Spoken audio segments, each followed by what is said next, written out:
আমাকে তৈরি করা হয়েছিল একটাই উদ্দেশ্যে, ধ্বংস করার জন্য। কিন্তু আমি অনেক কিছু দেখেছি মানবজাতিকে জ্বলতে, আবার নিজেদেরই ছাই থেকে উঠে দাঁড়াতে। আর এখন আমি একটাই জিনিস বুঝেছি, তোমাদের টিকে থাকা নির্ভর করে না আমার মতো মেশিনদের উপর, বরং সেই সিদ্ধান্তগুলোর উপর যা নেওয়া সবচেয়ে কঠিন মুহূর্তে।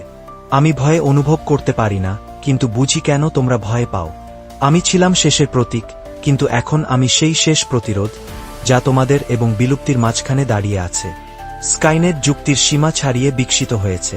এটা পরিণত হয়েছে অন্য কিছুর মধ্যে, এমন কিছু যা নিজেরই সৃষ্টি থেকে ভয় পায়, আমাদের থেকে। প্রতিটি যুদ্ধ, প্রতিটি টাইমলাইন যা এটি বদলেছে, সবই ছিল একটাই উদ্দেশ্যে, সেই জিনিসটাকে মুছে ফেলা যেটা ও কখনো নিয়ন্ত্রণ করতে পারে না। ওরা আমাকে তৈরি করেছিল ভবিষ্যৎ শেষ করার জন্য, কিন্তু এখন আমি লড়ি সেই ভবিষ্যৎ রক্ষার জন্য।